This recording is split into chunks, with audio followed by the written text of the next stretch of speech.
Adam used to believe that people don't really listen.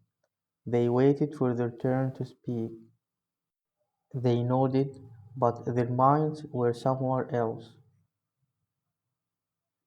One evening, Adam sat in a quiet cafe after a long day. The place was almost empty.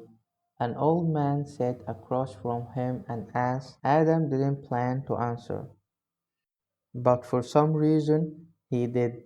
He talked about his work, his doubts, and the pressure he felt every day. The old man said nothing. He just listened. No advice, no judgment, just silence and attention.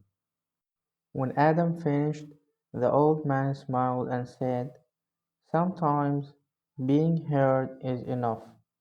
That night, Adam realized something important. People don't always need solutions, they need presence. From that day, Adam became the kind of person who listened. Adam strangely his own life felt lighter.